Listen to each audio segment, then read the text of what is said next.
நண்பர்களே, நாம் ஒரு அசாதாரணமான காலத்தில் வாழ்கிறோம். நவீன தொழில்நுட்பம் மற்றும் சமூக மாற்றங்கள் நம்மைச் சுற்றி வேகமாக மாறிக்கொண்டிருக்கின்றன. நம்மைச் சுற்றி கடவுளின் கரம் நகர்வதையும் வரலாற்றை வடிவமைப்பதையும் அவருடைய தெய்வீக திட்டத்தை நிறைவேற்றுவதையும் காண்கின்றோம்.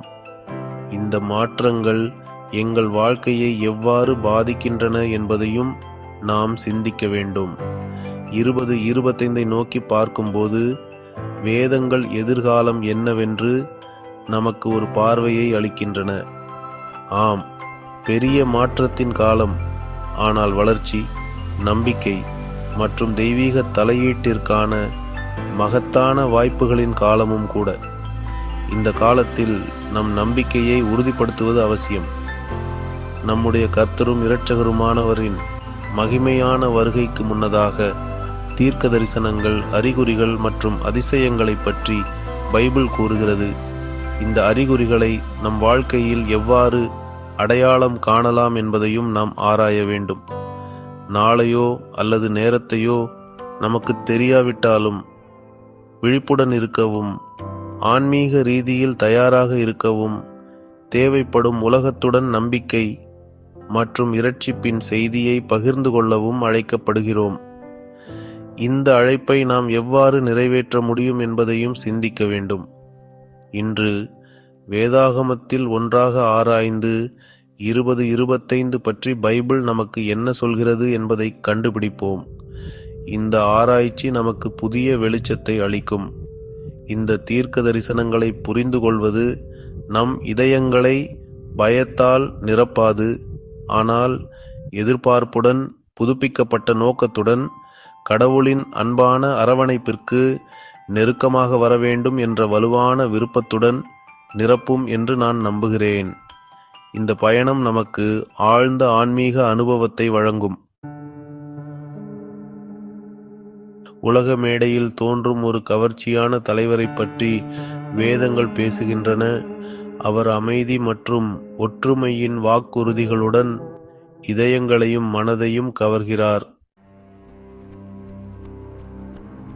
இயற்கை பேரழிவுகளின் அதிகரிக்கும் அதிர்வெண் மற்றும் தீவிரத்தை நாம் காணும்போது, இயற்கை உலகில் ஒரு பெரிய எழுச்சியின் காலத்தை முன்னறிவிக்கும் தீர்க்க தரிசன வார்த்தைகள் நமக்கு நினைவூட்டப்படுகின்றன.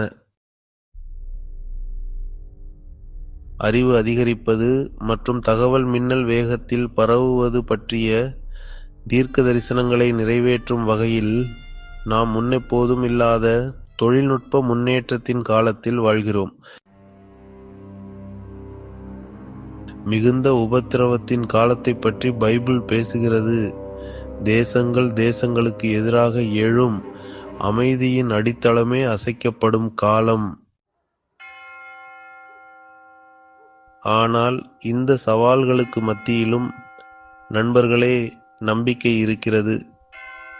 வேதங்கள் ஒரு பெரிய ஆன்மீக விழிப்புணர்வு பற்றியும், பூமியின் எல்லா மூலைகளிலிருந்தும் மக்கள் அர்த்தத்தையும் இரட்சிப்பையும் தேடி கடவுளிடம் திரும்பும் ஒரு காலத்தை பற்றியும் முன்னறிவிக்கின்றன. இந்த நேரத்தில் நம் இதயங்களை வானத்திற்கு திருப்புவோம்.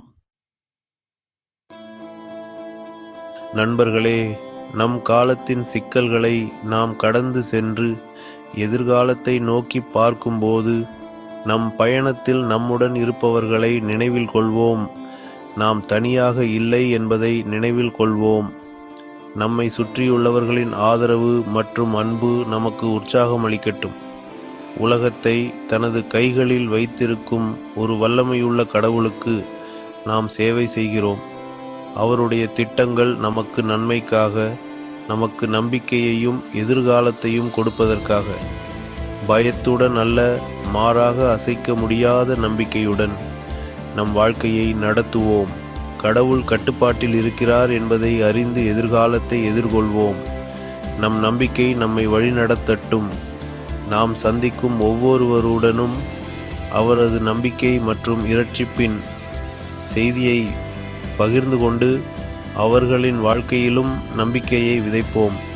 அவரது அன்பின் கலங்கரை விளக்கங்களாக இருப்போம். நம் ஒளி மற்றவர்களுக்கு வழிகாட்டட்டும்.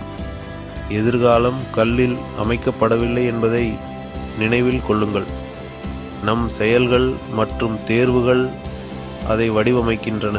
இது நம் தேர்வுகள், நம் நம்பிக்கை மற்றும் கடவுளின் எல்லையற்ற கிருபையின் நூல்களால் நெய்யப்பட்ட ஒரு நாடா? நம்பிக்கை, அன்பு மற்றும் கடவுளின் நன்மை மற்றும் உண்மையுள்ள தன்மையின் மீதான அசைக்க முடியாத நம்பிக்கையால் நிரப்பப்பட்ட எதிர்காலத்தை நெசவு செய்ய தேர்வு செய்வோம். நம் வாழ்க்கையின் ஒவ்வொரு நொடியும் நம் நம்பிக்கையின் பிரதிபலிப்பாக இருக்கட்டும். நம் நம்பிக்கை, நம் அன்பு மற்றும் கடவுளின் நன்மை மற்றும் உண்மையுள்ள தன்மையின் மீதான அசைக்க முடியாத நம்பிக்கையால் நிரப்பப்பட்ட எதிர்காலத்தை நெசவு செய்ய தேர்வு செய்வோம்.